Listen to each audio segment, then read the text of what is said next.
What's up, guys? Welcome to Daily Dose of Reddit. This is your host, Zach, and today's subreddit is r/PettyRevenge. Alright, this story's called, "If I'm going to have points taken off, they better be because of the work I did and not because my teammate finds my work unsatisfactory." When I was a freshman in university, I had to take chem as one of the prerequisites for my major. For my lab, I was paired with 3 other students, which all happened to be part of the honors college, and they knew I wasn't. They would often talk about their honor classes and how hard it was to be an honor student, and one of them, whom I'll refer to as Know-It-All, would kinda belittle me for not being part of such an elite group at a public university. Every week, we had a lab that required a full written report, and the 4 of us divided the work into 4 sections. I always volunteered the intro and conclusion since chemistry has never been my forte, but I was a fairly decent technical writer. Not outstanding, but not bad. So I stuck to what I knew how to do. Know-It-All kind of took the leadership role from our team, and she would compile all our parts and turn in the lab report. So we get the first report back, and we got points deducted from both my intro and conclusion. My spirits did fall low because I was sure I did a good job. Plus, I knew my teammates were smart, so I didn't want to be that student. Regardless, everything was fine until a pattern began to develop. Week after week, points were being deducted from the intro and conclusion only. Then, it all went down. After a few weeks, Know-It-All gets one of our lab reports back, and she stands in front of me with that sassy mad look, arms crossed, foot tap and all. She says something along the lines of, "You need to do better." And I'm like, "I'm trying my best," which I was. I was doing so much research and really trying to be accurate. But then, she goes like, word by word, "Well, obviously it's not good enough." When she said this, I was so hurt, and I just stayed quiet because that's who I am. But what hurt the most was that she did it in front of our other teammates. I felt so humiliated. One of the other girls in our team was also taken aback by her comment, and she tried defending me, which I truly appreciated, but Know-It-All just rolled her eyes and walked away. Things didn't improve after that. Points continued being deducted, and it was all because of my sections. Whatever. It's the end of the semester, and I come across all the lab reports that I ended up keeping after the teacher's assistant gave them back. For some reason, I decide to go over them, and the intro and conclusion were nothing like the ones I wrote. Everything had been edited. Format, word choice, and the entire freaking content was totally different. I was furious. I started writing a rant email to Know-It-All, but in the middle of my dissertation, I thought of something better. I emailed our teacher's assistant. I sent her everything. I explained everything that went down during the semester, sent her the original files and the emails I sent Karen that included the original attachments. I asked her to reconsider my grades and told her that I would accept any new grade she believed my work deserved, even if it meant having more points deducted. I was confident in my work, though. I also asked that if she considered better marks for my work, to also grant the same grade to my other 2 teammates, except for Know-It-All. The teacher's assistant got back to me after a couple of days, letting me know that my grades and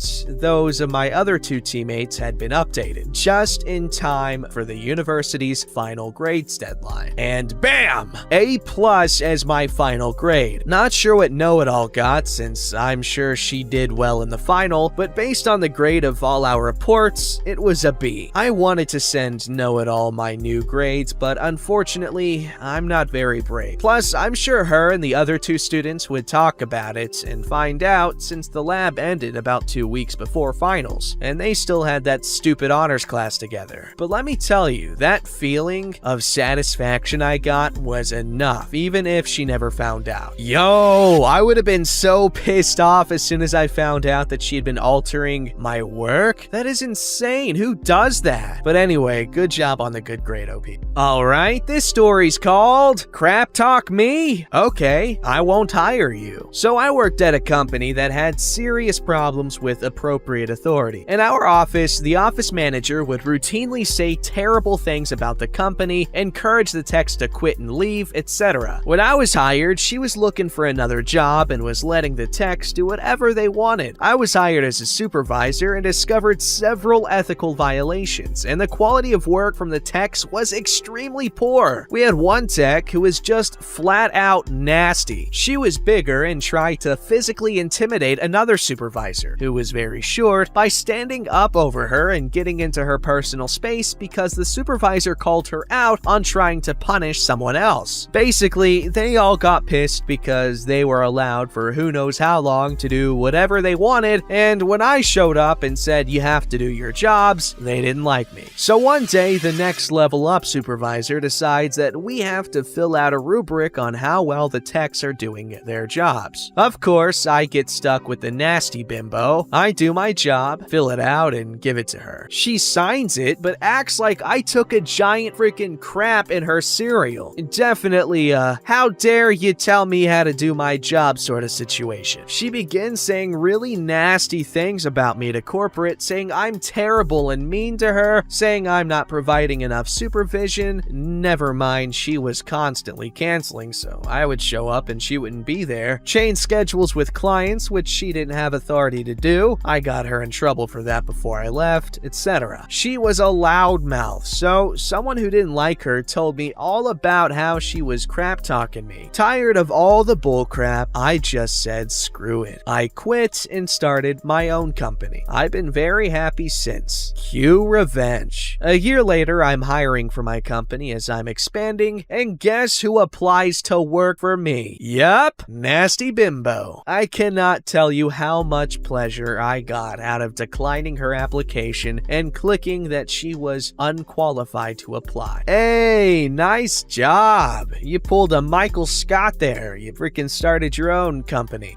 But freaking nasty bimbo wasn't good enough for it, so hell yeah. Alright, this story's called Grandpa Was, let's say, insensitive. My grandfather was from Ukraine, where his father was a fire and brimstone minister, and his mother was a housewife. There was no progressive thinking, is what I'm trying to say. And because of that, my grandfather had his view of how things should be, and that was that. My grandmother, while also old school, was raised in New York City with a ton of brothers and sisters, and was low-key petty, but in a good way. If you wronged her, she'd get you, but it'd be subtle. My grandmother was complaining at one point that as she was getting older, she was losing her figure. My grandfather, never one to keep his opinion to himself, agreed, and he told her that losing weight was easy. If she wanted to lose it, all she had to do was try. She obviously wasn't trying. Then he threw the gauntlet. To prove his point, he was going to lose 10 pounds and prove how easy it was. My grandmother was low-key pissed, and she did all the cooking. So she smiled and played the dutiful wife, but for months, everything had lard, heavy cream, lots of butter, lots of starches, etc. in it. She made the thing she usually made, but supercharged. Really loaded it up in every way she could. A few weeks later, my grandfather's waistbands were straining, but of course, he refused to say anything. Eventually, my grandmother, oh so innocently asks, "How much did you lose?" She made him get the scale out so he could show her how easy it had been. He had gained like 20 pounds. Never said another word about the topic. That is really dangerous, especially when you guys are old.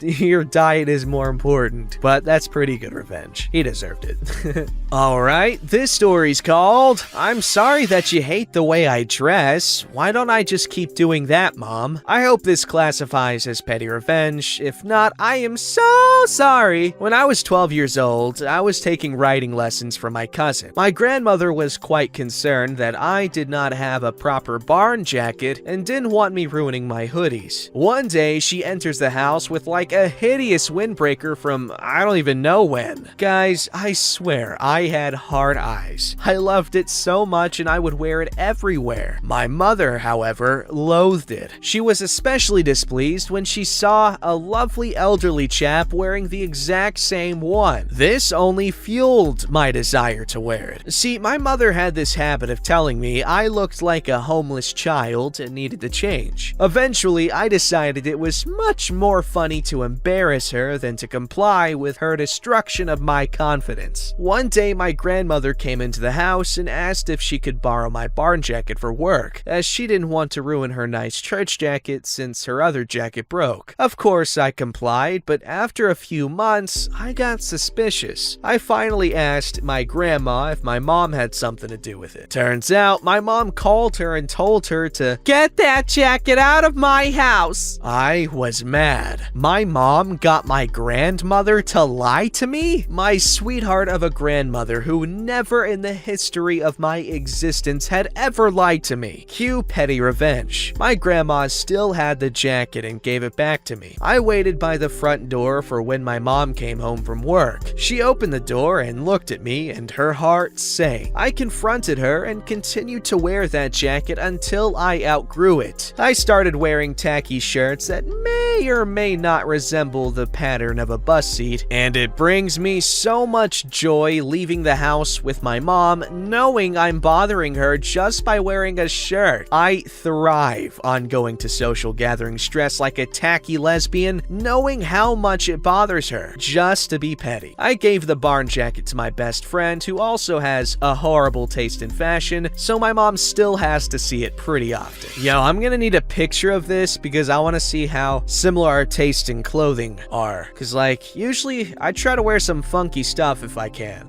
It's fun. This story's called Treat Me Like Absolute Crap and Favor My Lazy, Incompetent Colleagues Instead? Okay then, you only get 1 week's notice of my resignation. I work as a paralegal in an office and have been here for 2.5 years. I'm currently employed as a casual, but work full-time hours, 36 hours a week. I started off with an amazing, supportive, and friendly supervisor until she left and got replaced with someone within the organization who has been working here for 15 years now. The issue here is I take absolute pride in my work and put a lot of effort. I receive constant praise from the lawyers, and they often email my supervisor informing her about my great assistance with some projects. My supervisor, however, doesn't seem to appreciate this for some reason, and she favors the lazy people in my team who get through by sucking up to her. There have been so many great people who have left because of this woman, and at one point, an external third party became involved to resolve a dispute because of her behavior. I've talked to some lawyers about her behavior towards me, and they informed me that it's pure jealousy because I go to a great law school. I'm not exactly sure how accurate that is, but whatever. I decided that I've had enough of wasting my efforts into this office and apply somewhere else. Also thought about leaving before this so I can get more experience before I graduate my law degree. I applied to become a judge's associate, got accepted, and will start mid-January. This position's salary is slightly higher than my supervisor's too. I'm gonna break the news to her today. She'll only have 1 week's notice. Reminder, I'm casual, so I can do this, about my resignation, and I won't be coming back after the Christmas break, meaning she'll be understaffed in the new year and will have to hire someone to replace me. Merry Christmas, bimbo. Hey, good job, OP.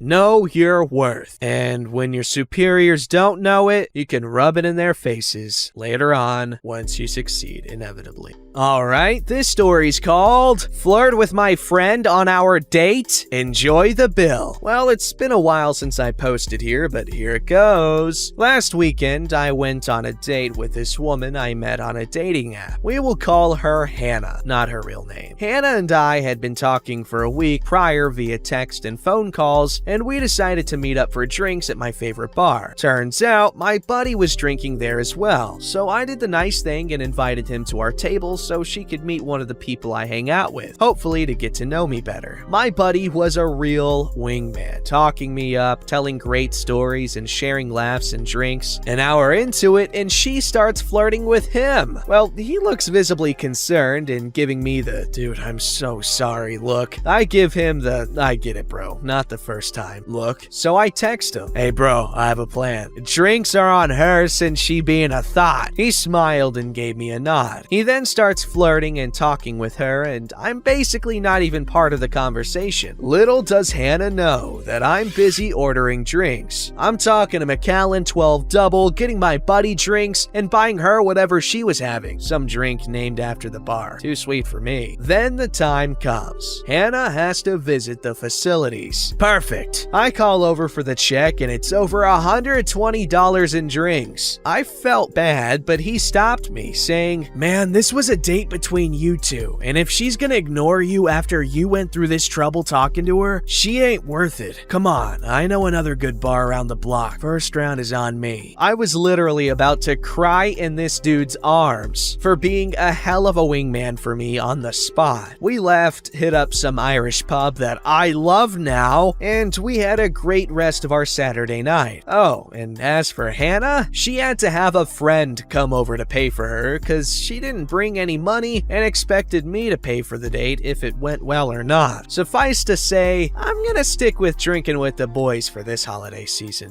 What? Who does that? Like, who goes to a okay, she was playing some stupid games, but good thing they caught on, and they both still have their hearts intact. Don't forget to like, subscribe, and hit that bell to never miss an episode.